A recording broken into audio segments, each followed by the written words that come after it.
Hi, this is Aime Austin, host of A Time to Thrill.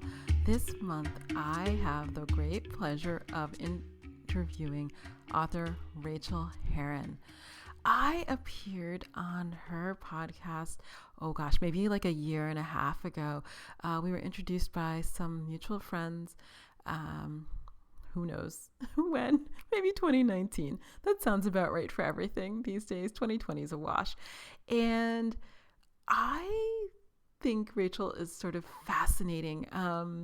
You will hear about her whole life in this podcast, but I mean, she was like a 911 emergency dispatcher, which is like freaking fascinating. I mean, that's just like you know that people are there because if you dial 911, somebody answers. But the number of people I've met who have that job is exactly one. And it's her. So Rachael fascinates me. She went to school for writing, teaches writing, has written romance, has written memoirs, and has written crime fiction, and knits, which is like 4 random things we have in common.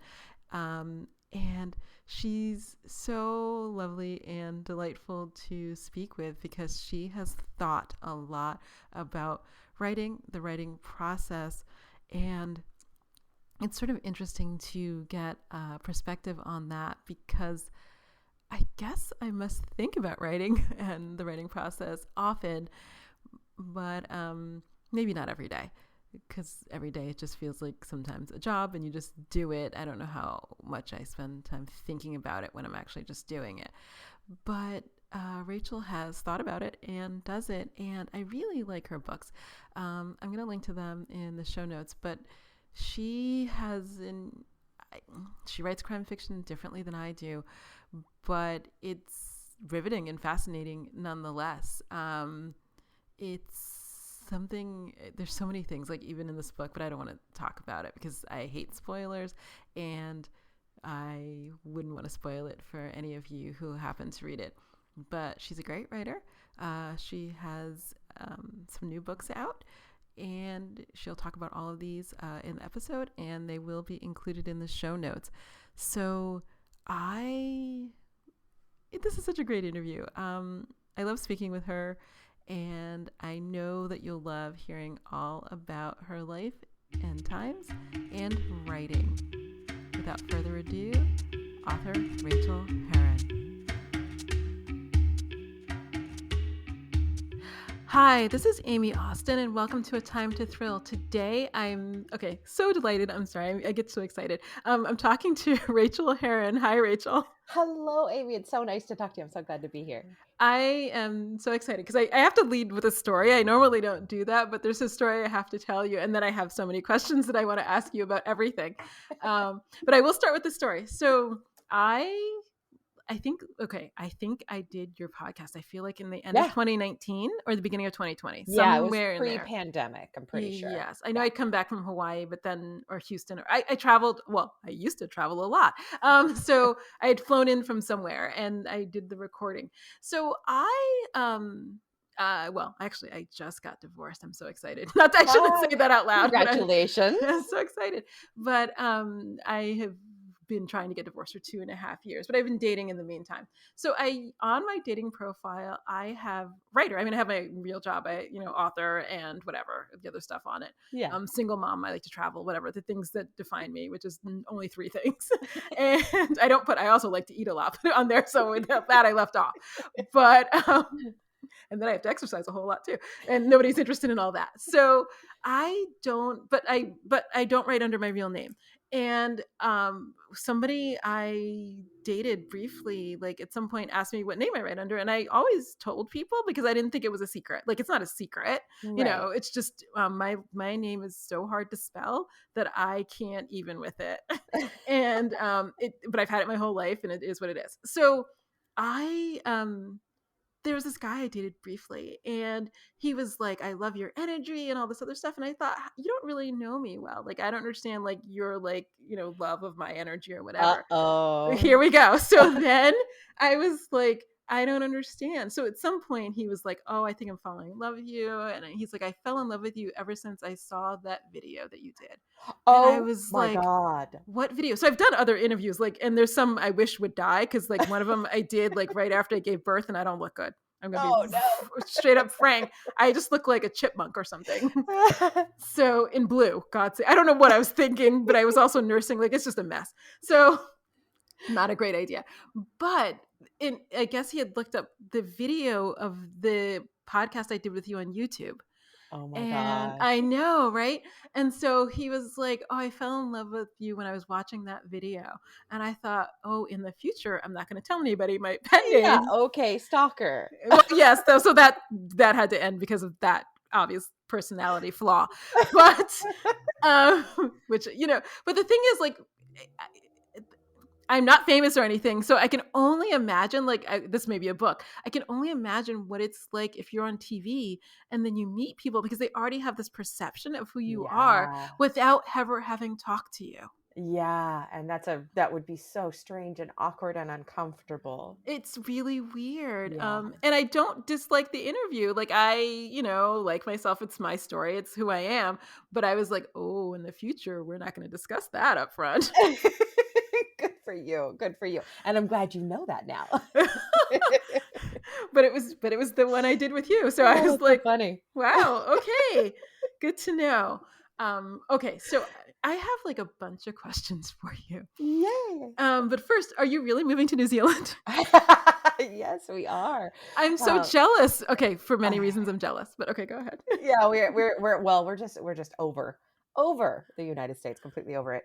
Well, a lot of people I know left during the pandemic. I mean, they did leave. So people I Yeah. know who were sort of, okay, so I have, obviously, I travel abroad and I have Yeah. residency and all this other stuff. So I know people who have made that move, more or less. They're like, well, I'm going to do this 2 years, 5 years, whatever it is, or they've already made that move. And those are the expats, obviously, I know abroad. And it's a lot of thought that a lot of my friends have had. But now, like, a couple of friends, like, they put up their house for sale, got on a plane and left. And I was like, wow, okay, so you're doing it. I'm like, I have a plan. My plan is like a billion years long, but I'm glad to see that people can execute much more quickly than I can. We're doing it pretty quickly. We've always wanted to, because I have dual citizenship. Right. And we weren't going to go anywhere because we had this really old dog, and it wasn't fair to bring her. She wouldn't make the move. Right. Yeah. And then suddenly, I mean, she'd been really sick and ill and dying for many, many months. Mm-hmm. And we're like, well, we'll talk about it then. But we put in for a work visa for my wife as a partner of a New Zealand citizen, and it came in the same weekend that she died. And we're like, well, I guess we're moving. So now the house is on the market. Like, people are probably in the house touring it right now, and we have our managed isolation quarantine 2 weeks in a hotel set up for the end of July, and then we'll be in New Zealand. Well, so first of all, I'm very sorry about your dog. Thanks. I struggle with pet dying. It's like the worst thing I think that's ever happened to me over and over again. You know what I'm saying? Yeah, we lost three of our 5 this year. Oh my gosh. Because we just happened to get a bunch of pets at the same time many years ago, and they all died of old age at the same time, around the same time. And trust me, I think I got agony. 4 pets in 1998. And then my son was alive. So 2012 wasn't good. I had a bunch of 14, 15, 16-year-old pets. Yes. And then you remember like how much you're paying to the vet every month and how heartbroken you are. Oh my God. It was my biggest expense after travel. Like, absolutely. when you're spent, I think, so much money. Like, I spent more on that than I spent on airplane tickets, and that's saying a lot. And because it was, you do the expenses, it was below federal taxes but above travel. And so that was like the main thing I'd spent money on. But it was hard. So this is the first time in my life I've never had pets. So when I moved out, when I left my husband, I left the dog with him because I knew that was going to be a fight I wasn't willing to take on. Yeah. And the cat promptly died because that was a 1998 cat. Oh. But and the cat oh my God, I moved out in 2018. The cat lived a long time. And because the cat was born in my house, so I was there. So it was hard, but it's really interesting living without pets. I've just never done it. And I've never done it as an adult either. And we still have one dog left, and she's younger, and she's actually going to be living with my best friend while we're like over there and looking for a house, because it's really hard to rent a house in New Zealand with a dog. So eventually we'll send for her, but we're going to be, we're going to have no pets for a while. And I've also never done that. I feel like I don't even know how to be without a pet. It's strange. So so the downside, and so a lot of my friends got pandemic puppies. So I keep seeing these pictures of and I was like, oh, I've been here like 14 months or 18, whatever number of months we've all been here. And I could think of, nothing would be better for all the walks I'm taking to have a dog. Yeah. But then one of the things, the upside is that I could travel with no limitations. Right. So I could just go. Somebody's like, do you want to go away this weekend? And I can say yes without saying, maybe, but let me see if the dog walker, let me see if the dog sitter, let me see if the cat person, and I had 4 or 5 pets most of the time. So it was a little logistically a little bit more complicated than just like taking your one tiny dog to the, to the kennel. Exactly. It was always like, well, this one's sick, so this one's going to go to the vet, and this one's going to go to the kennel, and this one, maybe the house sitter will come. You know what I mean? So it was a lot to arrange. So it's very footloose and fancy free, but slightly lonely. Yeah. So it's weird. I don't know. I was talking to somebody and she's like, well, maybe you'll get another dog. And I'm thinking, well, I'm just going to try to buy tickets to Budapest and I'm going to be gone for 10 or 12 weeks. So I don't know about that right now, but maybe in the long run, but it's hard to travel a lot and also have pets and not feel guilty. I mean, I guess you could do it, but yeah, I have thought about fostering when we get there, doing that a little bit more, because I have successfully fostered in the past. And, you have. Yeah. And, like I'm actually able to, give them away at the end when they find their forever home, which is, I think I would also potentially fail, but in the past I didn't have the option to fail. When you have 5 animals, you can't take another one. Right. So the fostering worked then. So I think about that sometimes. Oh, I think about it as well. So I thought about it, especially in the summer in Budapest, because a lot of people travel, in Europe, they have, a lot of vacation and they travel a lot and they're always looking for fosters. And I've considered doing it because not so much fostering. Well, yes, but short term. Yeah. And, because they're gone 30 days or whatever, because they have real vacations. And so I've considered it, but I haven't done it. And then also, the places that train seeing eye dogs. Ooh. I've also considered, because they need somebody to keep them as puppies when they're rambunctious and crazy before they start training. And I've thought about doing that as well, but I don't know if I could give it up. So I think you'd be able to, because when you go into it with the attitude that that's what you are going to do and that's what you have to do, it still hurts, but it's not like it hurts because they're dying, like we're used to. It hurts because we won't be around them, but they'll be so loved and they're having such a great life. And, it hurts for a day rather than, months. Yeah. Yeah. I don't know, but I do think about all that because I do miss it. I mean, they're lovely companions and dogs are super social. And, my son and I joke about dogs because he's always like, when you ask a dog, what time is it? What time does a dog say? And I'm like, now. Because they're the only animals I know who live completely in the moment. Like, 100%.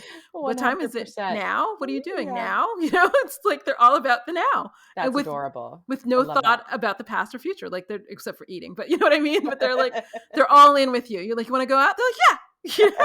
I'm ready to go. I wasn't doing anything. I know. Yeah. You want to go for a drive? Sure. You want to go to the park? Absolutely. Like it's just, and so I miss that energy. Like I miss that immediacy, that energy where they're like enthusiastic about whatever. I love that. But sooner or later or something like that. So now I've digressed for a good long time. What I have questions because, okay, so I was introduced to you as a crime author, probably because that's also what I write among other things. Yeah. But so of course I look on your website. I'm like, oh, she has a similar background to me. She wrote romances. Yeah, that's how we got into this gig. And I didn't know that because so I have written both for, oh my God, a lot of years, maybe like 10, 15 years. It's creeping up on me. But I don't think I'm finishing my last romance and I might not write romance anymore. I'm sort of reckoning with that. It's a whole like life thought because it's what I read a lot of as a child. It's how I grew up. It's the first, 10 books I wrote or whatever. And thinking about giving it up feels awful. I mean, but anyway, crime fiction makes more money. So I need to, be an adult and think practically. But how did you start writing? So I got a master's, which in writing, Mm-hmm. and which promptly killed every ounce of enthusiasm I had for the craft. And I Many was people like, said that to me, and oh God, so it I was didn't it do was the it. worst. You don't need it. Nobody needs it. Absolutely nobody needs it. It really crushed my spirit for about 7 years. And I kept trying to write the great American novel and just kept failing. And I was trying to be good and literary and beautiful and all of those things. And then in 2006, my sister told me about NaNoWriMo, which is National Novel Writing Month. Mm-hmm. And I remember I told her very annoyed with her, like, I'm a real writer. I would never try to write a book in a month. That's ridiculous. And then, she left and I Googled it and I was like, oh my God, I'm not writing. I need to do this. So I signed up and I knew that if I was going to write something that fast, if you write 50,000 words in a month, which is the goal of NaNoWriMo, Right. that it would have to be something that I just loved. Mm-hmm. And I've always loved romance and love. And, I also grew up reading it. But, it was hammered into me in grad school that, we don't do that kind of genre fiction, especially one based around women's autonomy. And but I loved it, and I also loved knitting and a lot. So this was before Knitlit was a thing. I think Friday Night Knitting had just come out, but Knitting Club, yeah, but nothing else was out yet. But I was like, I'm just gonna write a love story about a knitter, and she meets this sheep rancher, and I think my tagline was, they both need wool, but not to generate heat because they generate enough of their own. and it was a terrible, terrible book, and it was really, written fast and crappily. And I thought, well, that was fun. I won NaNoWriMo by finishing the book, and then I put it away. But then I got it out a while later, maybe the next year, and I took a look at it, and I was expecting to find nothing but terrible writing. And instead, I found there was a lot of terrible writing, but there was a lot of some of the best writing I'd ever done, because I'd finally, for the very first time, been able to get out of my inner editor's way. Yeah. And I was like, oh my God, this could be something. So I revised it to the best of my ability, even though I didn't know how to revise. My master's had never taught me about finishing a book or revising a book or anything like that. Interesting.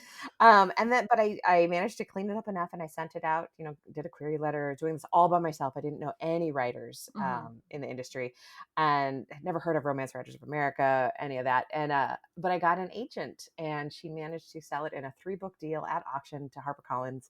And that was my first published novel, and it was called How to Knit a Love Song. Wow. And it was awesome. It was so awesome. And then I joined RWA, and I made a lot of friends, and really got into the writing industry. And then I think my first 6 books were romance. And then I did a knitting memoir. And then I did some women's fiction because I wanted to shift into that.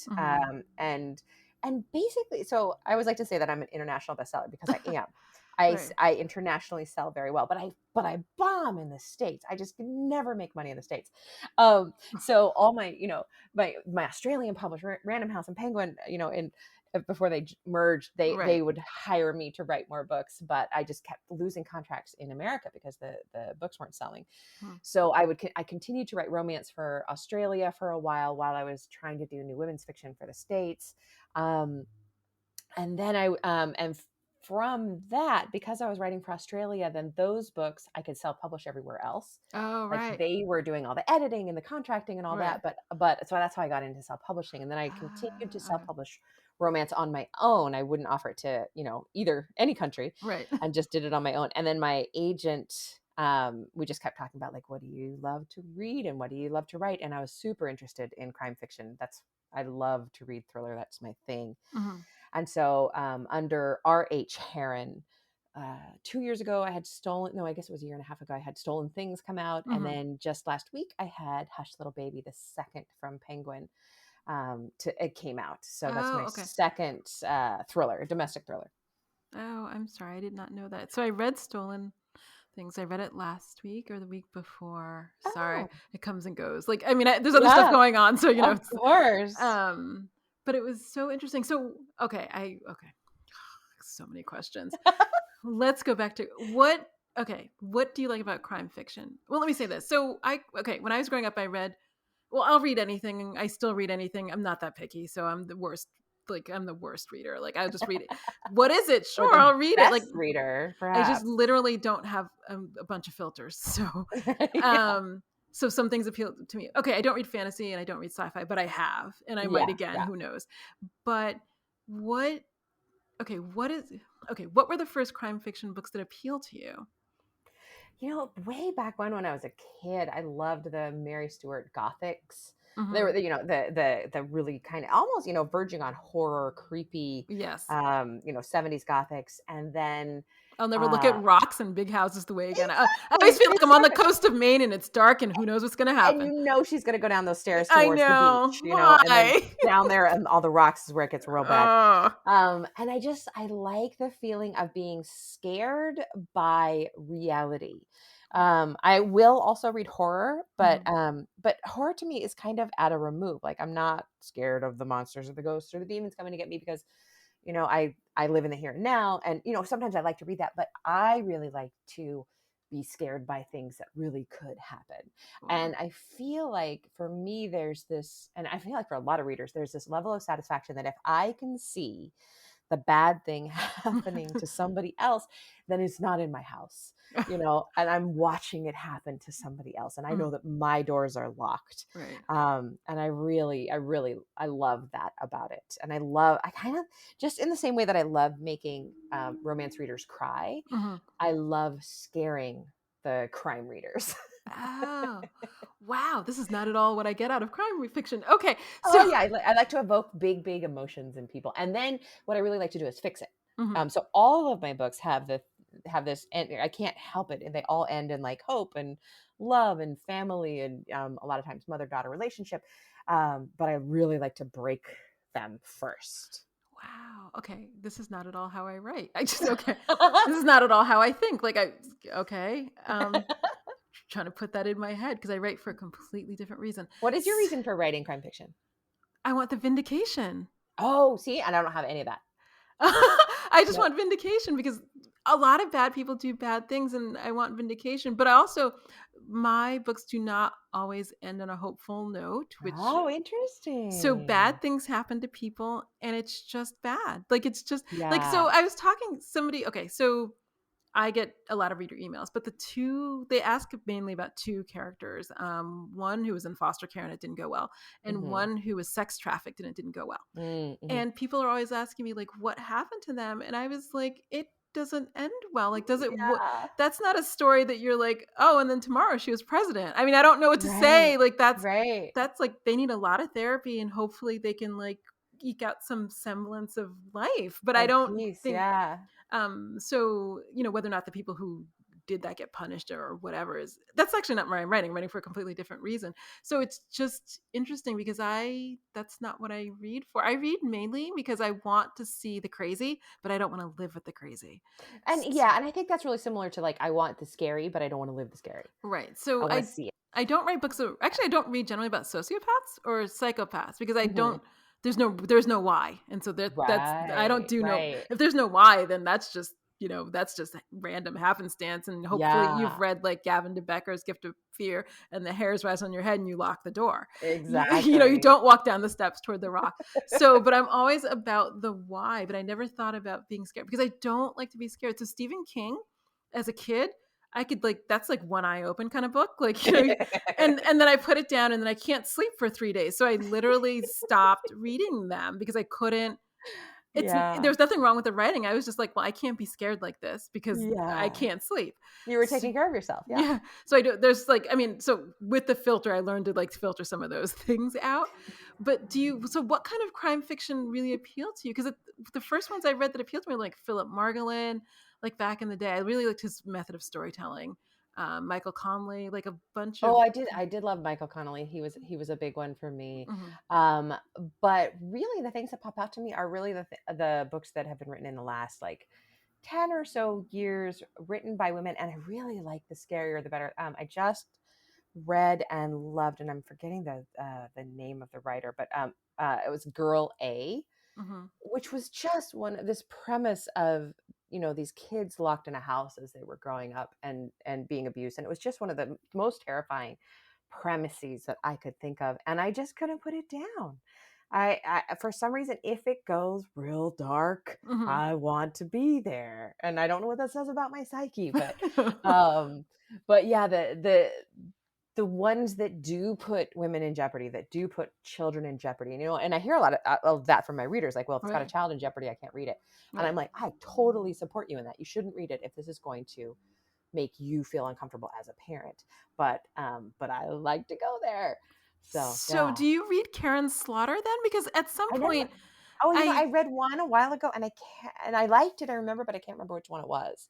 because I read a few and I was like, if I have to read it about any more child molestation, we're done. Like I'm done. Like I think I'm done. Yeah, Like I don't mind it as a I mean, I've written about it. I don't mind it as a topic, but I was like the third in a row, like I had to, I had to walk away. yeah, no, I was that's too like, much.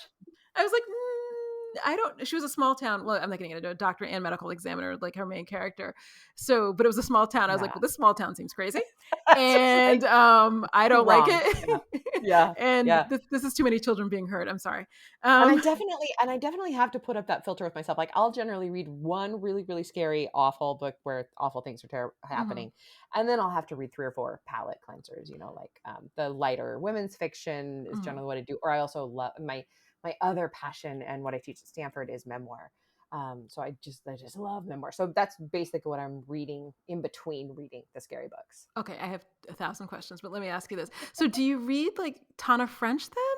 I love Tana French. Okay, so Yeah. because I love Tana French, but I feel like we would not love Tana French for the same reasons. Because I feel like her books are more meditative. It's They're more really about the why. did you read the most recent one that just came out a The couple Searcher? weeks ago? Yeah, yeah. Yes, I love. Oh, Cal. Okay, I so loved it. I I loved loved it. it. But me and, my best friend Sophie Littlefield, who also writes crime fiction, she also loved it, and I was like, okay, that was one of the most beautiful books I've ever read. But I Yes. just kept waiting for something really bad to happen. And she's like, Rachel, you are so weird. Like, I was Ah. just waiting for more bodies and more gore. But that's not how Tana French writes. But I will say that Tana is a lot like you in that, like, there's, I know I won't spoil anything, and it was the end of a book that just didn't end well, and the bad person just gets away with it, Mhm. basically. And it was really, really dark, and the way she did that and pulled that off was so incredible, because it's really like life. Did that person get away with it? Yeah, they did. But do you not think The Searcher? Okay, so for me, The Searcher, like one of the things I really loved about it was Cal's relationship Oh, it was with the gorgeous. kid, and It was that was gorgeous. so beautiful to me. Like I just Yeah, was like, for no other reason, this guy seemed like he had a mess in his life, and that's a whole different conversation. But I was like, yeah, I would just want to meet him because the kindness that he yeah, extended to that child, like, just yeah. made me want to cry. Like, I thought it was It was, so delightful and amazingly written. she writes emotional relationships between people just impeccably, and that's why I worship her. And Yeah. that's what I so I'm reading for the emotional relationship, and the incidental stuff, like people dying is incidental to me because I'm more interested in the interpersonal relationships. Yeah, yeah, and honestly, that's what I write too. Like, that's always my focus, is the emotional relationships. But generally, it is about, mother daughter, and this. I know that one is a really kind of interesting father figure. Yes, it So was good, so good. so good. It's so good. It's a bet.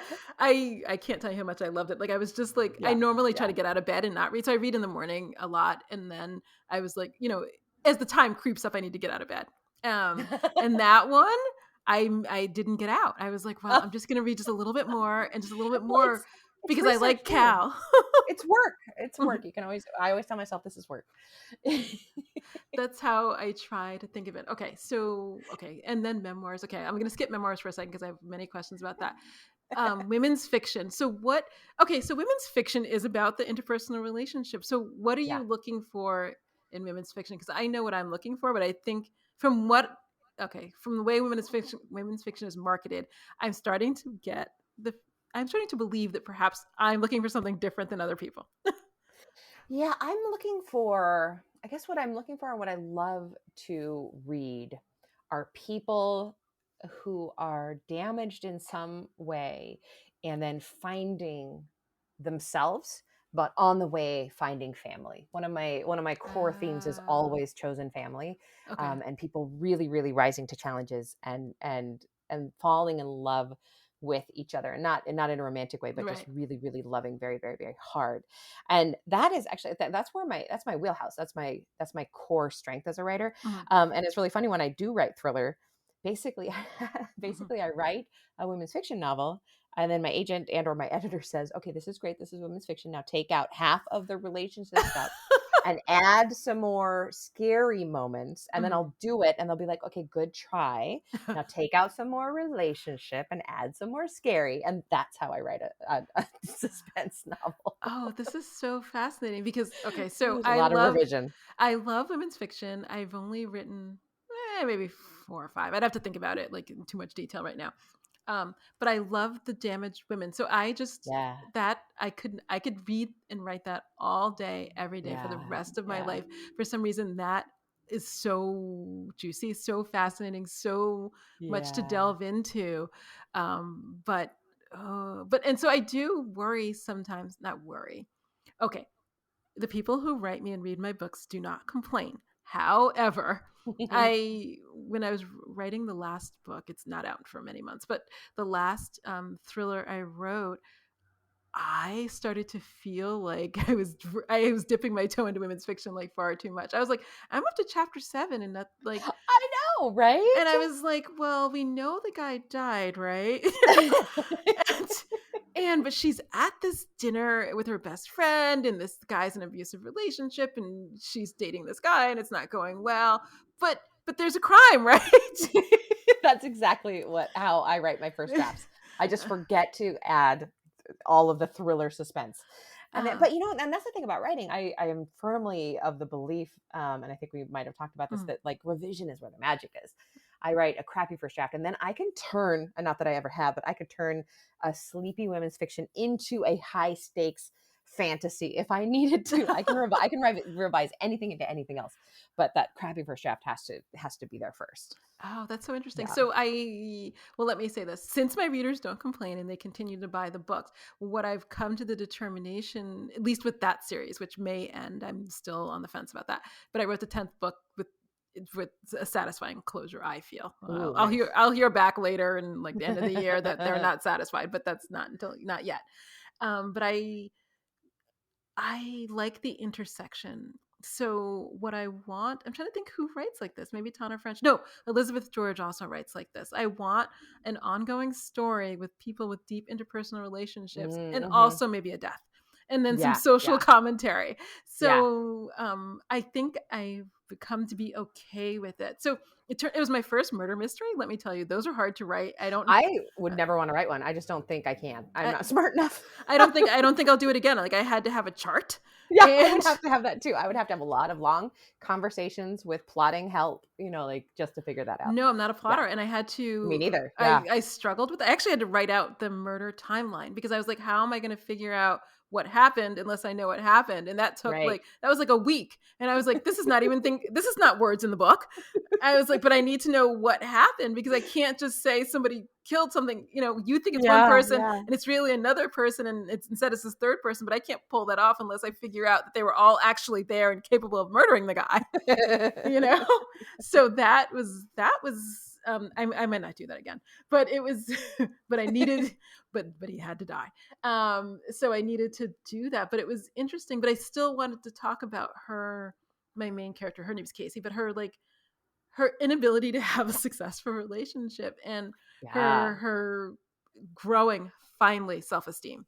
Like I just I woke up one day and I thought, why can't she just trust herself? Like I was and I was like, she finally, like, it took 3 books, but she finally like has come into her own and realized that she's not like this failure at life, which is how the whole book started. Cause it's a Phoenix, I don't know, David and Goliath sort of thing, endless tale. She's a tiny person who had something bad happen to her and she's up against these big, whatever, corporations, lawyers, whatever it is. But it was a lot to do that. But I still think I think the blend of those 2 genres is maybe my favorite. That's awesome. So I used to like alternate between like say Jodi Picoult and then like Michael Conley. Like I would just have to be like, look, these people have damage and stuff happens in their life. Oh, and then somebody died, but they were never in the same book. Yeah.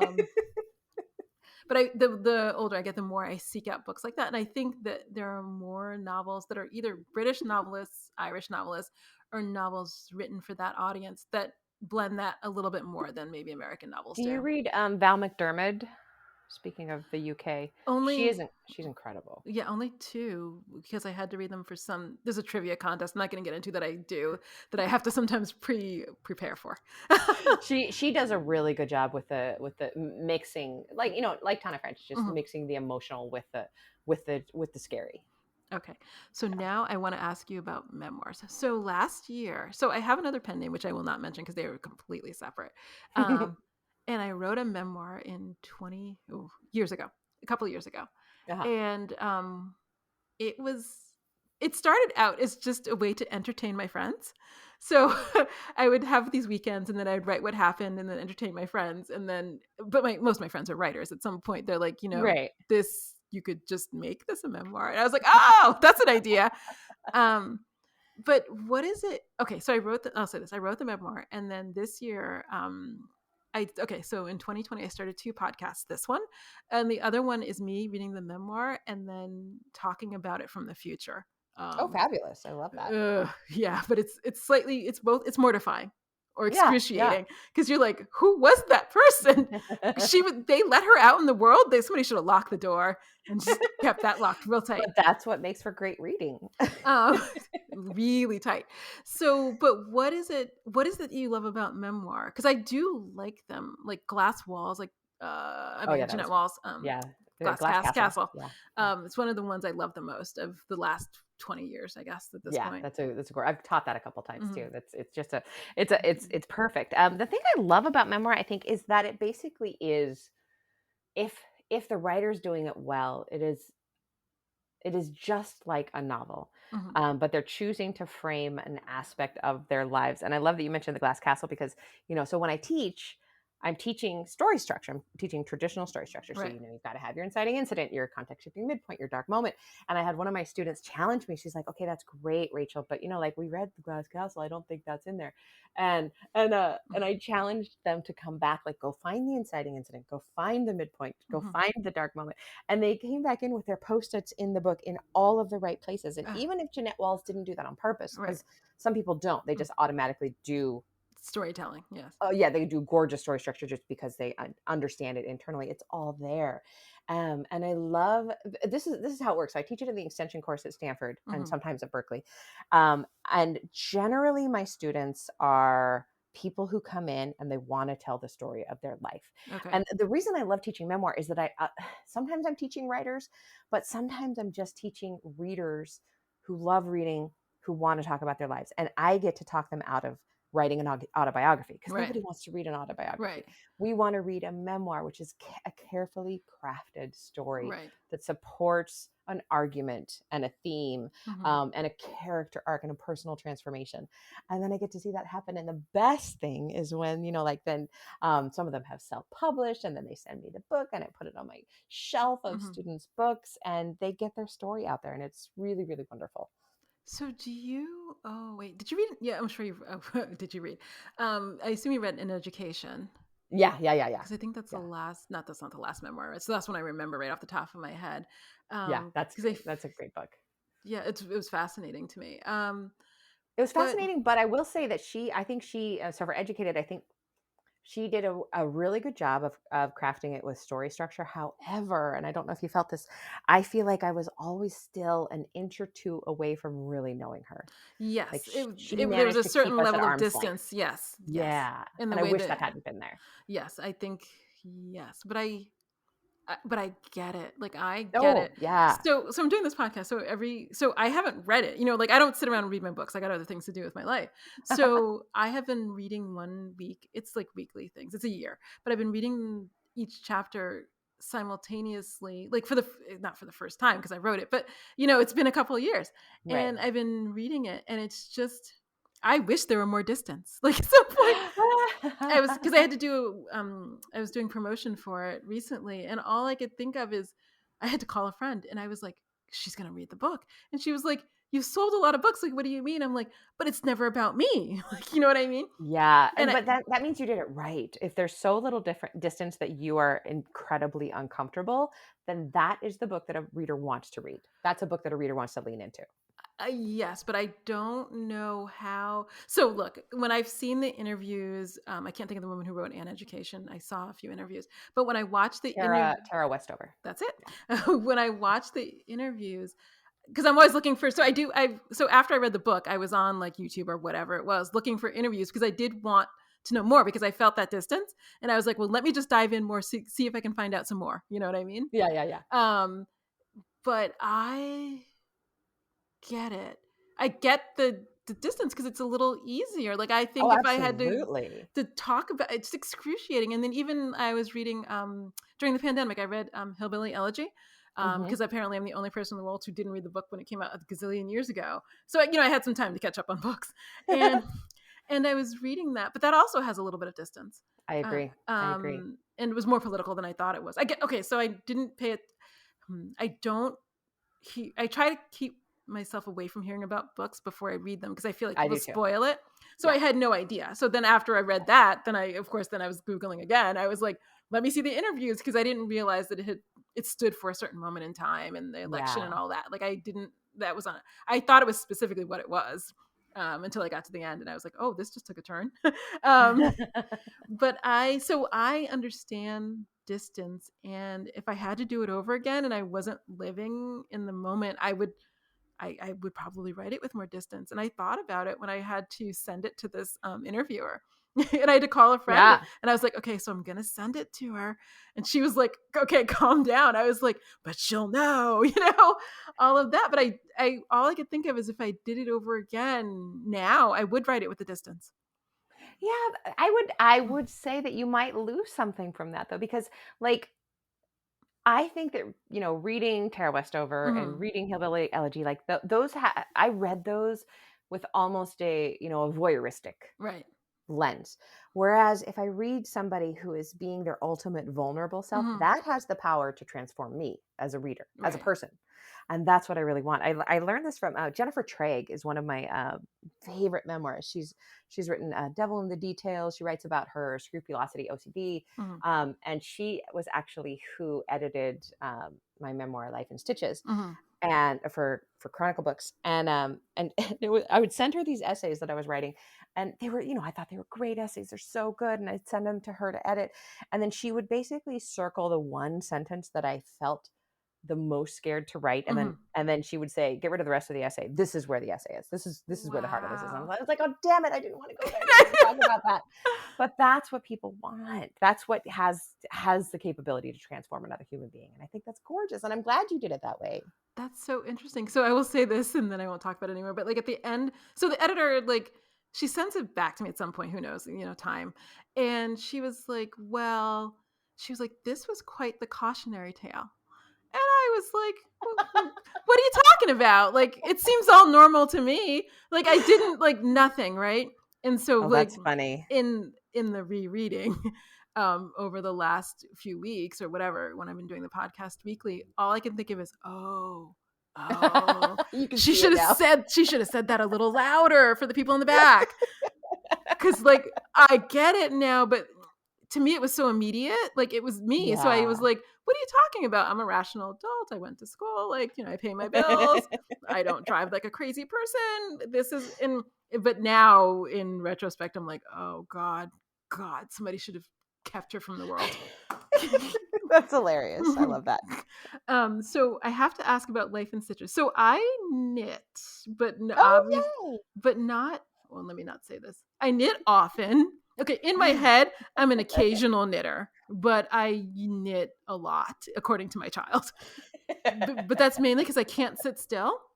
Yeah, that's why I do it. And so, like, and this was I did it when I was married, and I do it with my child now too. Is that like some people like to watch a movie or watch a TV show, and my ability to sit down and watch something is about 6 or 7 minutes. That's hilarious. Before I'm like, yeah. My wife times me and she says I can never get past 7 minutes before I'm sitting up again. I got time too. Always 7 minutes. Because I'm like, oh, well, let me just go get some laundry to fold. And then, oh, well, let me just get this thing to dust or whatever it is. And so my inability to sit down, I understand, does not go over well with other people. So yes, that is actually why I knit. It helps keep me in place. Yeah, so Yeah. I knit Yeah. to sit down. Mhm. And like, so my son likes, like when we were watching the British Bake Off or whatever it was, and I was like, okay, well, this is an hour. And so like a whole real hour. And so what I'm gonna have to knit. So I do knit sweaters mainly. I know, and I live in Southern California, so it's a whole its own thing. But I I know, love yeah. to knit a cardigan. Yeah, me too. I just finished one and I don't wear them. I'm always too warm. It's always too warm, but I have lots of cardigans. So I knit, but when did you learn to knit? And yeah, when did you learn to knit or I how? think I learned to knit when I was about 5. I remember it. I remember asking my mom to teach me. And my she was a New Zealander, and my grandma, of course, was a New Zealander. And Mhm, my mom was raised on a sheep farm mhm, in New Zealand, and so it had always kind of been in her blood. But it kind of skipped my mom. Like she knew how to knit, but she wasn't obsessed with it like I was. mhm. And I remember her teaching me knit and purl, and then she gave me Elizabeth Zimmerman's Knitting Without Tears, Mhm.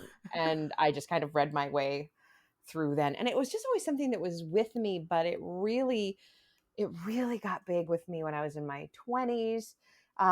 This was before anybody was knitting, so everybody called me grandma. They told, they would laugh and like, who knits?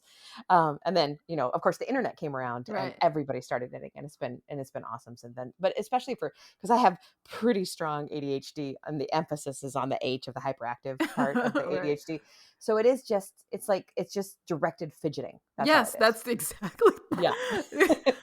I get it. It's just like, well, okay, look at me. But then it's yes, I just I do it to sit And down. and it's like a mental crutch too. Like I just have to have it because we're packing so much.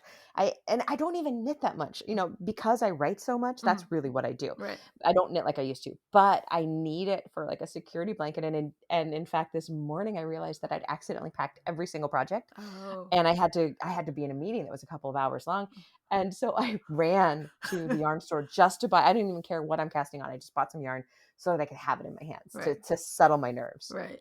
Oh gosh. Okay. I'm not the only one then. I so hard to sit I still. So what do you so what do you wait, okay. Do you have a Ravelry account? I do. It's Uh, just under Rachael Herron. Okay, so I will Yep. be friending you soon. Oh, good. um, although I keep logging on the last few days, and then I'm like, oh no, I got something else to do, so I haven't logged on because I need to do other things. But I sit there and I click and I go, oh wait, what you need to back away from this and go do the things you really need to do because an Right, hour later I'll right. have been scrolling past projects and then favoriting them and then figuring out to get the Yes. yarn, and it becomes a whole little discovery Exactly what I box. was doing this morning. Yep. So And I hadn't done it in probably a year or two, just because I'm normally just like knitting shawls or socks or something mhm. simple. But I wanted a brand new project this morning, so I got onto Ravelry and did that. It was so fun. So fun. So I'm avoiding that. Maybe in a few weeks, we'll see. But okay, so you knit socks. So do you knit complicated projects? So what for many years? So I've been knitting. Oh my god! So this is what happens. I think I've been knitting like 30 years, but it feels like it's not a new hobby. I don't know, but I Yeah. realized that Yeah. the projects have gotten more and more complicated. But I was always no. I'm still afraid. Like I see patterns and I think, well, that's for other people. I love complicated. I love color work. I love incredibly complicated cables. I love, incredibly tricky lace. But I also always like to have something completely mind-numbingly simple, which for me is a sock. And Mhm. socks, like I can knit in the dark. I can knit in the movies. It's just I don't ever have to think about it. So I like to have one complicated thing and then one simple thing normally. Okay, so can I ask you Yeah. about your sock heel? Like, what do you? Yeah. Okay, because okay, I so do it. now I only do an I do a afterthought heel. I do a toe up short row heel. Um, Oh, so it's so easy. It takes 5 minutes and then your heel is done. And then you just knit I just knit tubes, but put that short, oh. but the short row heel is where it's at. Okay, I'm into the afterthought heel, and That's good too. I'm a convert, but Yeah. it does require like you have to stop and then pay attention. Yeah. Yeah. Yeah. Yeah. Yeah. Yeah. And then once the heel is done, then you can go back. Then you can Um, stop paying attention again. Yeah. Yes, but that's the thing I'm into now is the afterthought heel because I love the way it looks perfect with Yeah. striped sock yarn. Yes, it does. I agree. Non-knitters are like, what are they What talking happened? about? I know. Um, Okay, sorry. I always ask people about their heels because I'm always interested in what people have decided. Because I've gone through a bunch of heel options, and that's where I've settled now for the most part. Except It's for your preferred heel. just quick socks that I knit up. I call them my around the house socks, like things I just knit up just to put on when it gets chilly, like LA Yeah, chilly, yeah, not real chilly. yeah. And those, I just turn a regular heel. Like it doesn't matter because I'm not going to wear it anywhere. And it's Right, usually right. leftover sweater yarn anyway, so they're super thick. Oh, I Okay. love that. I've never done that. Oh, my son, That's like, super smart. oh, and then then I'm going to ask you this other thing because this is my pandemic. I had two pandemic projects. One was to finally do a living room wall with pictures, which just took a Oh, long time. nice. And then my other project was scrap yarn. So I made a scrap yarn blanket Oh, I that love those. involved color work because scrap yarn is obviously like everything.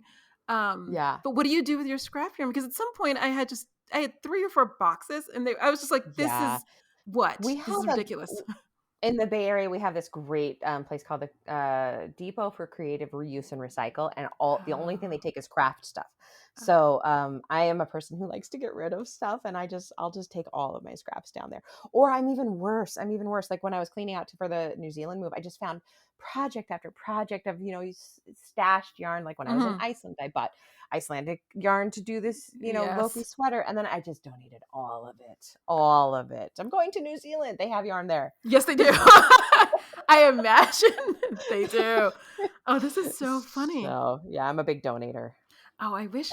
Oh, okay. Now I'm thinking I'm going to get on a plane with my yarn because don't I don't discount it. That could like happen 90% because I always feel so guilty. So for a while I used to give it away. Here we have like giveaway loops like on Yahoo or whatever. Yeah, yeah, that's a good way And I to do would it give it too. away, but then sometimes they just became so little. So the scrap yarn blanket actually used 90% of the scrap yarn. Oh my god, and they're so beautiful. A scrap yarn blanket, I think, is just stunningly I gorgeous. love them, and it made me Yeah, happy. It just made me so I was yeah. like, "Look," and it's super thick, and my son loves it. He's like, "It's squishy," and it has like because Oh, it's a that's lot so of yarn that I cool. love that, you only need so Right. much. And how many shawls do I need? I mean, I I know. have a I wear shelf of one shawl. shawls. Exactly, Yeah, but I have a shelf of and shawls. I pass it every so often. I wear them mainly on planes, to be honest, because it's cold on planes. yeah, I love a shawl and a On plane. plane. They're the best. Yep. Oh, okay. So all that said, what was the memoir about? So the memoir was basically, I used knitting as the background music, and it's the theme of this particular memoir is just kind of like my life scene through the lens of what was on my needles at the time, like the Mhm, when I was knitting my wedding dress, and mhm, when I was knitting this copy of a Norwegian sweater that my mom had made for her in the 60s in Norway, and I was copying that as she was dying. Those kind of things. So it's kind mhm, of like it was just a motif, and it was an excuse to get me into these emotional memories. mhm. So that's how that one went. What Yeah. prompted you to want to write a memoir? Because a memoir is not fiction. Like, and I Right, normally right. don't. I normally try to stay in my wheelhouse. I mean, not well. No, Yeah. let's call my I started wheelhouse fiction, not genre. That's I for sure. actually started out with narrative nonfiction. I've been a creative, yeah. So Oh. back in the day, and I've been blogging since 2002, so for almost 20 years now. Mhm. Before, like, when there were like 17 blogs, Yes. like I was one of them, and I've been writing that kind of look into my life, that kind Mhm, of peek into my life for that long. And the publisher actually approached my agent mhm, and said, "This is what we want from Rachel." And I just said, "Okay, I'll do that." And it turns out I just fell in love, and I didn't know what I was doing. I had to learn about memoir then. mhm, And right now I'm trying to finish up. I have another one. I have like two on the way out to my agent. mhm. So I'm doing a lot of work in there, and I just love that. Okay, so It's narrative my favorite. nonfiction is my first love. Oh, Uh, yay!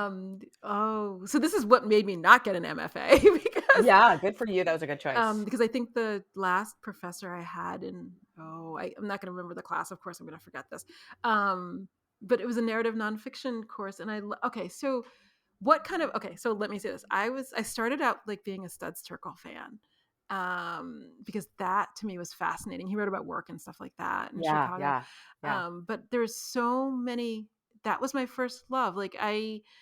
Okay, I like the idea of long form magazine articles, but I always felt that they were not long enough. Right. Exactly. Yeah. So 10,000 words or whatever. I don't even know if that stuff exists anymore in terms of magazines. Well, they do. I mean, I guess I'm Well, thinking they've of gone the long form podcast. They've gone into a lot of audio stuff, which I think is fantastic. Yeah. So I love narrative nonfiction, but so what did you like about it? Because what I like is I'm just nosy and I just want to know about stuff and people's lives. And if you can do this in a narrative nonfiction form, then I'm all in. Yeah. Wait, so what's the question?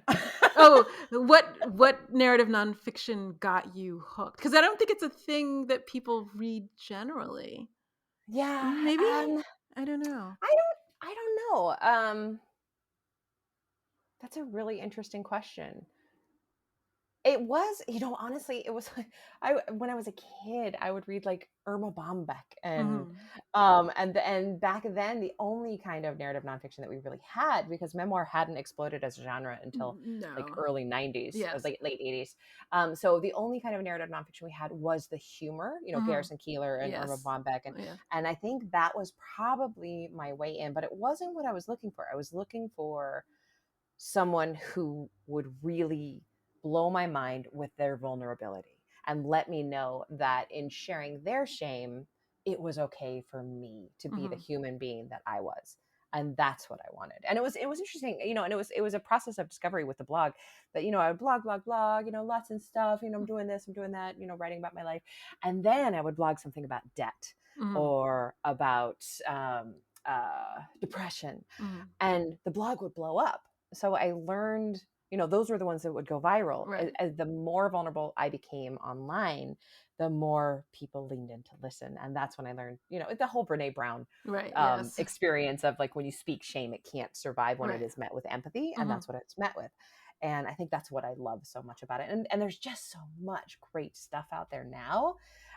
So I think it's just the most exciting time. That's so interesting, because I just watched that TED Talk again yesterday and I haven't seen it in years. And a friend of mine then texted me subsequently. We had gone to whatever, we went to the Netflix taping because, I live here, but that was the last time I've seen her a couple of times speak. But I have been revisiting, actually I'm listening to her book in the car right now. I've been revisiting her because I've been thinking more about shame and vulnerability again. Like it seems like a layered sort of idea. Like the first time I read it, I was reading about vulnerability. I was like, oh my God, like it blew my mind. This was maybe 5 or 6 years ago. And then in the last couple of weeks, I woke up one day and I was like, I think I want to visit this again. And so then I took out the books. I think I have Braving the Wilderness on the shelf because I went to a talk where they gave out that book. So it must have been for that cool. on that tour.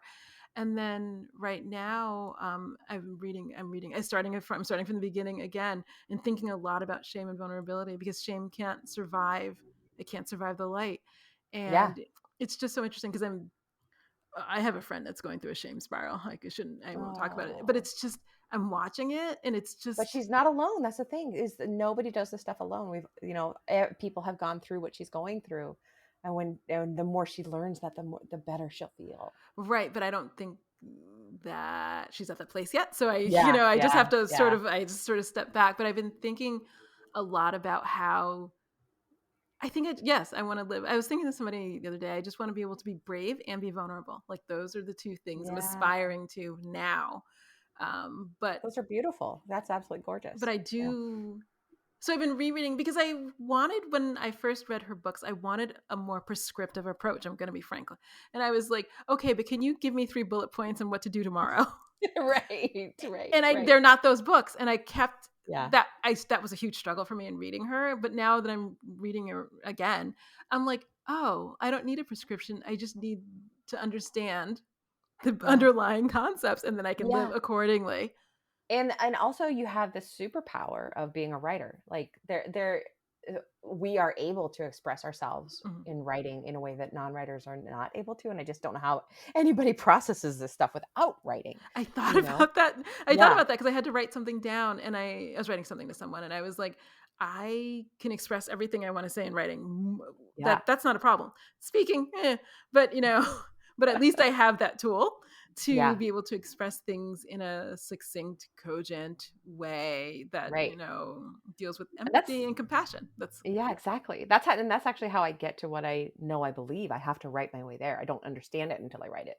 no, so I don't know how other people So process things. That's actually a thing I don't either. I was thinking about Yeah. today, and I was like, this week I needed to process something, and it took me like 3 days, and I wrote it, and it was like only 800 words, and I was like, okay, but now I succinctly understand where I am. I can say this in like 15 words now that I wrote 800 to figure it out, Yes. but I was so happy to get to a conclusion.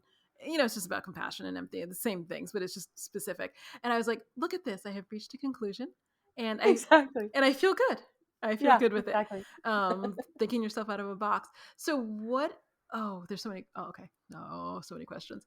What is it that, okay, so having written quite a few books, as I was scrolling through the website, I was like, oh, I'm going to keep scrolling. What is this going for? I think I'm about to 26 or 27 now. Not like, I know you have more. No, I don't. But, I just finished 25. oh, yay. And So we're right about the same level. Yeah. yes, and I'm actually taking a break. I haven't written for like 10 days, and I don't know, the Good for world you. makes I haven't either with the whole move. I haven't written, I've written a few little things, but for the last few weeks, I just haven't done anything. and the world hasn't come to an end. So I'm just thinking, It's weird. it is weird. I was like, what's going to happen? Like somebody was like, what are you going to do? I was like, I don't know. Like I woke up this morning, I thought, huh. And then I looked and then I looked on your website. I was like, well, that's what I'll do. I'll do something. So having written, okay. So let me, so many questions. As you think back about your canon, let's just call it that. What is it in retrospect? Because you can only see what you can see. Maybe you can see the future. I can't. Sorry. What is the story that you think you've been trying to tell? Oh, I know the answer to that. It's always the story that I'm trying to tell is always about chosen family, especially when it comes to mothers and daughters. That's it comes out even in my romances when I'm writing like a heteronormative romance. It's something in there will come out, and that's what I always cycle back to. My mom is no longer with us, but she was my best friend, and I have an adopted daughter, and that's just where my heart lies. So even when I try to write something that isn't about that, something happens. And Hush Little Baby that just came out is about a mother trying to protect her daughter who is somebody is trying to take her away from her. So that's just what Stolen Things, same thing, a mother trying to protect her 16-year-old daughter. And that's my core story. And I always cycle back. Why? Because I think it's one, it is, I believe it's the most primal relationship, and it's one that I don't totally understand. And I won't ever understand. I never wanted to have children myself, physically. So I think I'm always trying to understand my way there. And I really miss my mom. So it is a way for me to try to find her and understand her. And I never really understood her. So there's these open loops that I'm probably going to spend the rest of my life as a writer trying to close. That's so interesting. So I do have a child, and I talked about him in the last podcast, but he's 11 now, and he's a boy. And I don't think, look, I had a baby. I wasn't thinking that deeply. Like I never thought about the mother-son relationship, but I think about it a lot now. Yeah, I bet you do. Because I'm now discovering like it's a very unique thing. I'm not sure why, but it's really a unique thing. So in my son's school, they have something called Mom and Boy Sports, not this year, obviously. Right. But in the spring or fall or whatever it is, they have, I don't know, every Tuesday or whatever it was, we spent an hour and a half playing sports, and it's all the boys from third to sixth or fourth to sixth grade and their moms. And That's so cute. son loves it. So the first time we show up, when he was finally eligible, because the beginning grades he wasn't, and we're sitting on the floor in a big circle, and he sat on my lap, and there were sixth graders sitting in their mother's laps, and I was like, okay, this is the whole thing. And he looks at me like we're driving home afterwards, and he goes, oh, so I'm not the only boy who really loves his mom. Oh my God, that's so cute. And I thought, no, it's a thing. But he had never thought about it, because children. That's adorable. And I thought, oh, so it's a very special relationship, but I don't know what it means. Although Speaking of which, the story I told you in the beginning about that guy, it turns out I did not know about mother enmeshed men. Turns out. Oh, So yeah. then I read a book called Married to Mom. It's about mother enmeshed men. And I had to read that book and I was like, oh, so this goes one of two ways. Either it's healthy or not. Or it's really not healthy. But I Yeah. didn't know. I don't know. I don't know how I got all of these years without having met anybody like that. But I guess it is what it is. I dated a few of those and it was not pretty. Well, I didn't know. Like, I was like, what's going on? I was like, I don't understand. Like, I literally didn't understand. And then I had to, my friend's like, he's a mama's boy. I was like, that's a thing? And I was like, I thought it was just a thing people sort of talked about as a kid. She's like, no, it Oh, continues to no. be a thing. So then I'm at the library frantically searching and I found this book and read it. And then I realized it's a whole thing. It's a deep attachment that is like, it's psychological in nature and just like, we're not going to fix those people. No, but I'm sorry. I read a book for everything. So whenever I don't understand anything, I'm at the library like a lunatic going, well, there's got to be a book that explains it. And 99% of the time there is. So that has just been fascinating. So can I ask you, do you read nonfiction other than memoirs? I'm sorry. Oh yeah. Actually, like, what have I just read recently? I pretty much love all nonfiction and all memoir and most fiction. But this year I've been blown away by a couple of pretty much nonfiction, less memoir. Why Fish Don't Exist was fantastic, and The Secret Life of Groceries, I could not put it down. It was like, okay, I've not read either of these.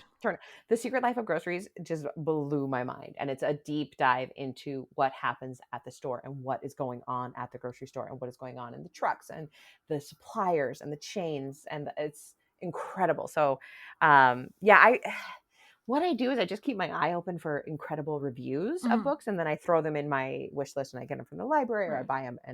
And I have this problem that I am very, very, I am a whore when it comes to books. I'm always reading like 20 or 30 at a time, and I don't finish a lot of them. If they don't keep me, then I don't finish them. But I've always got a lot on the go for whatever mood I might be in. Wow. I try to keep it down to 6 or 7. Like, I just added a book to Goodreads today and I thought, oh, they don't even fit on the page. Like, I was like, and I was like, oh, I got to go back to that other one. Like, what happened? Like, I don't, but I'm always reading quite a few at the time because it depends on it's probably my inability to sit still. I'm like, what is going to grab me right at this moment? And then I do that and then I wander away and then cook or something. Yeah. Okay. Yeah, totally. So, okay. So do you read, this is like a random question. This is mostly about me because I'm thinking about myself. Do you not read? Okay, right now, my nonfiction reading mainly has to do with things I don't understand and looking for explanations. It used to be more an exploration into life. Like, oh, well, you're going to talk about, like, say, The Secret Life of Groceries. I'm like, oh, that's a thing I didn't know about. Or like the one that was about the woman's, it wasn't so much a memoir, but it was about school lunch. I had read her blog and then it became a book and I sort of read that. And it was just sort of like, I got into a thing where I was interested in school lunch and what had happened, over time since I last went to school, which is, a million years ago. And so it was more like just interesting little forays into other areas of life about which I didn't know anything. And I'm always interested and curious about everything. So I'll just read to find that. But lately, and this is probably age, I'm reading more to find answers to questions, like existential questions, not finding answers to, like, how to knit, like that I have, but more existential questions. Right now I'm into trauma. So I just read, so there's a Oprah book that just came out called, I think, What Happened to You? I don't know that one. Brian Perry was the co-author with her. The book is it's written in a conversational format, I think. I don't even know the proper word for that. And so that was interesting, but I was like, what else did he write? And he wrote a book called The Boy Who Lived Life as a Dog or something. I'm going to get that wrong. But it was a lot about trauma. And then also The Teenage Brain, which is also another neuroscience book. Actually, I was reading them both at the same exact time and they were citing the same studies. And it was just sort of interesting because she was writing about basically why teenagers are irrational and crazy because their brain is not fully formed. And then also, examining that. And it was a little bit prescriptive in how, as a parent, to talk to your child, to talk them through that. It was fascinating because I looked at my son. So she gives this example in the book about some girl who's like really quite drunk, like, on the alcohol poisoning, getting there. And her teenage son and some friends drove. So she is an MD, but I don't think that's her primary. She's maybe a neuroscience, mainly does research. So the teenagers drive the girl to her house, and they're like, "What do we do?" And so I was like, "Are you kidding me?" And they're like 20 or 19 or 20. They were old enough, to know better. I thought, maybe not. And so I look at my child and I give him the example. We're driving in the car because she's like, you got to play these scenarios out with your children. So whenever things like this happen, you read the paper and it's like teenagers did something stupid. And then you play the scenario with your children. So my son's only 11. So I figured, So we're sitting in the car and I described this thing about how somebody who's like really drunk comes over and what do you do? And he was like, he had all these thoughts, but it was the same exact things the teenagers did. They're like, well, poke her and then ask her if she's okay. And if she's talking, maybe she's okay. And then maybe like give her some water and all of these things. And I looked at him, I'm like, dial 911. See, and I was a 911 dispatcher for 17 years. And I know all the stupid things people do. And generally what teenagers do is they take that alcohol poisoned teenager and put them on a lawn in front of their parents' house and then doorbell ditch. Yes. And that's what they do. They all do it. They all, in every city in the nation. That's what they do. Oh my God. So I was just like, huh. And so I told him, I'm like, so now 911 is the answer to that question. And we're done with that conversation. That's hilarious. Okay, I didn't know you were a dispatcher. Is this not? Wait, I don't read the backs of books either. Oh, I'm awful. I only read from chapter 1 to the end, and so that's what I do. I don't want to know anything about it. Yeah, that's where Stolen Things came from. It was finally the dispatcher book that I wanted to write, because being inside the policing industry, I was only in the policing industry for 7 years, and then I saw the corruption and the racism, and I got the hell out and went just to fire and medical. But that's why I wrote Stolen Things. Okay, how did you end up with that job? That's like the most random thing. It was. I wanted to do after I got my master's, I wanted to do anything that would make me good money that had nothing to do with creativity. Okay. And I also, when I realized that 911 was hiring, I thought like, oh, that'll be the most fascinating way to hear the most stories all at once, and I'll be able to write about them for the rest of my life. Yes. And it's true. And I'm going to do that for the rest of my life because I have so many of them stockpiled. And the other thing is, as a writer, like 911 dispatchers only get the beginning of the story. Right. They get the very first. Oh, you get the inciting incident. You get the inciting incident, the worst day of this person's life as it starts, but because of HIPAA rules, and they're really good reasons, you never get the endings. So as a writer, I get to write the endings. I wrote a book called Pack Up the Moon, which was about a man whose 9-year-old son was dying of a terrible disease, and he decides he can't live without this child, and he takes him in the garage and asphyxiates, with the exhaust, and the child dies, but he's safe. Right. And then the book actually starts 5 years later when they pick up and like, how does this family go on? But he goes to jail for a while, and I wrote it because that was a horrifying thing that I heard happen in one of my cities that I dispatched for in the fire department. And it was just, different genders. It was a mom and her daughter, but I just could never get over that thought of like, so you choose to leave the world because you can't live without your child. And then you're woken up and you must be punished for it and you have to live. Like, that's just the worst thing I've ever heard. So I had to write a book about it to fix it. Wow. And you can't fix that, but to at least give them a hopeful ending. So yeah. Okay. I loved that. So when I was reading your book about this, so is it really, I don't want to say, it sounds like a lot of jobs like fire or anything where it's a lot of boredom and then adrenaline. Yeah, that's all it is absolute boredom and then 100% adrenaline. And then back again. No sleep. I didn't sleep for 17 years. Well, no, because then I'm reading the book, and I was thinking about the training process. So is the training process because it seems like there's not many jobs that involve life or death. And right. I mean, even when I did criminal defense, like people could go to jail, but it wasn't like no. If my finger slipped or if I heard something wrong, somebody would die. And the training process is just on the job. It takes about 6 months to a year of just sitting next to your trainer and trying to do the best you can when somebody just got shot in the head and you've got to figure out what to do next to get them the help and also to try to catch the suspect or whatever. Right. And it's intense, but then there is a lot of boredom also. And in the middle of the night, your dispatchers are just paid to stay awake when it's quiet. Like, so a lot of my coworkers would watch TV or they would knit or scrapbook or whatever, and I was writing. So I would use that time to my advantage too. And my bosses knew that's what I did. I probably published my first 12 or 13 books while I was still working full time. Wow, this is so interesting because I had a job as a telephone operator as my summer job in college. Oh, wow. And part of that, like at night, nobody calls. I mean, people don't only need so much operator help, but you can't not be there. So that's when I read so much. Yeah. I read a lot. Yeah. A lot of dispatchers read a lot. Okay. So then did you do dispatching in the era of cell phones then? Oh, yeah. Yeah. I was in the terrible era of cell phones because now it's a little bit more pinpointed. Although, honestly, cell phones will never get a 100% accurate location. You need to know where you are at all times. But when cell phones first started, like people expected you to be able to find you. But I live in the Bay Area and it was made so in the Bay Area, your cell phone call used to always go to CHP first, and CHP would say, what city do you need?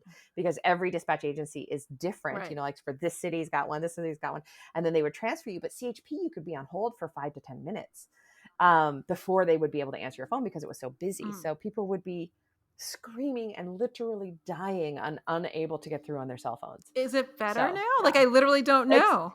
It's better. It's not perfect. We're in something called phase 3 of actually trying to get locations. But if I'm just going to say this for your listeners, if you have a landline in your house and something goes wrong, always dial 911 from the landline.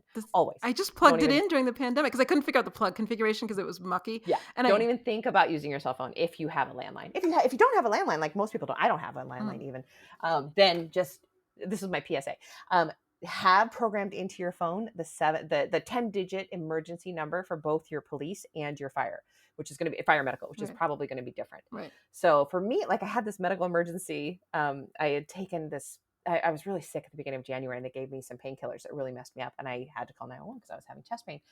And I knew to tell my wife, dial 510-444-1616 because that will dial directly into Oakland Fire and Medical, and it won't go to police. There will be no transferring. There's no CHP involved. So know those things. Everyone has a 10-digit emergency number for the city you live in. Okay. Not to scare anybody. No, because it's the fastest way to get help. I've always wondered about that now because I just assumed I didn't know about I assumed the CHP thing was still in force. I just wondered what people did in emergencies now, but I don't think about it every day. I probably haven't thought about it in 6 years. Right. It's supposed to go to the right agency, but normally it will go to PD first, to police first, and then police. If it's just a medical, then you have to be transferred. So now you've slowed down your call anyway, especially in Oakland, the city I live in.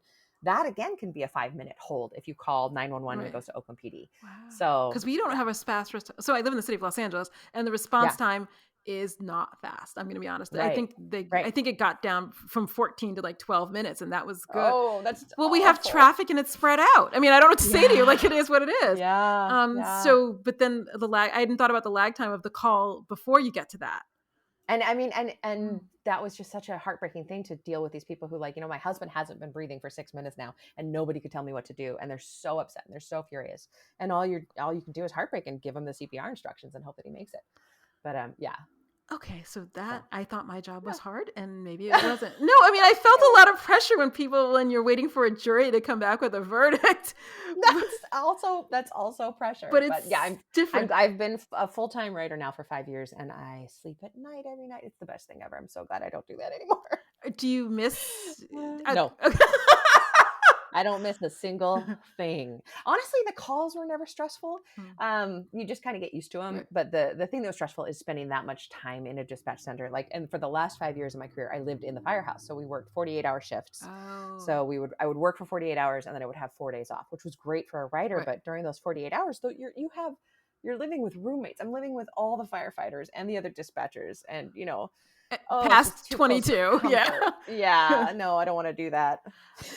Oh my gosh. I can't imagine how that would inform your life so differently than mine. Oh my gosh. Okay. It gives you good stories. It does, because I was thinking about, when I was reading your book, I was thinking about, the thing about leaving being a fireable offense. Yeah, you cannot get up out of your chair and leave. There was a great moment, actually. One time when I was still with PD, and some guy came and dynamited off the front doors of the building, just in the middle of the night. As one does. As one does. And I'm in the the police building, and all the cops are out, and it's me and my other dispatcher in the center, and the other dispatcher, like the whole building shakes, and we see on the camera that the front doors have been blown off, and the dispatcher I was working with, she gets up and she walks into the kitchen, and then she walks out of the kitchen and sits down and starts dispatching people in to get the right response to the station. And later I said, like, what were you doing? She's like, girl, I was leaving. I just went the wrong way.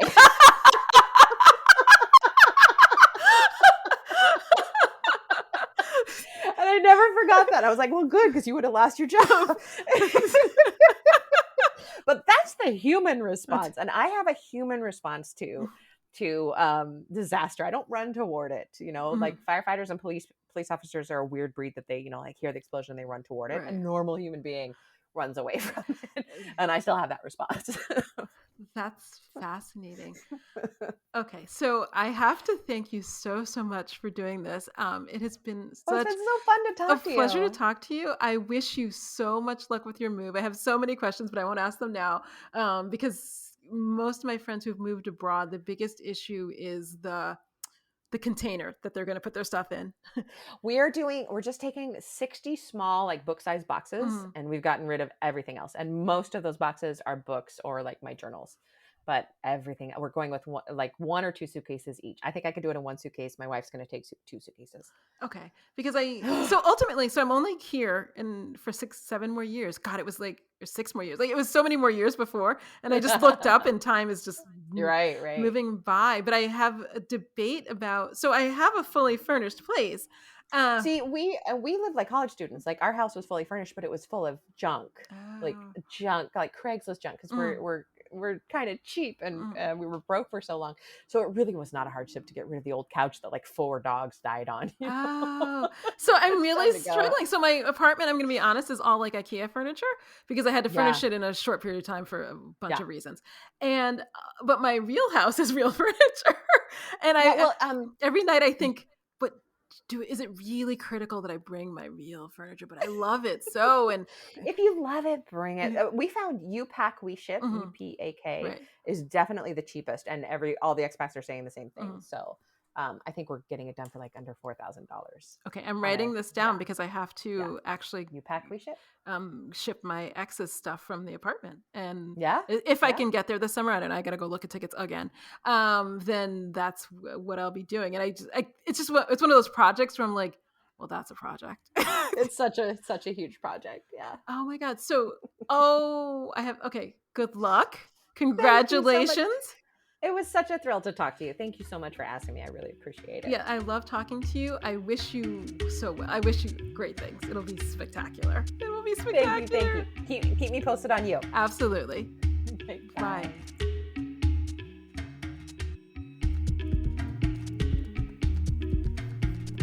This has been A Time to Thrill with me, your host, author Aime Austin. If you enjoyed it, I hope you'll share, rate, and review on Apple Podcasts. It will help others to find and listen to my conversations with brilliant creators. Also, please hit the subscribe button on your podcast app. In addition to hosting this podcast, I'm also the author of the Casey Court series of legal thrillers. They're available wherever books are sold, your local library, and also an audiobook.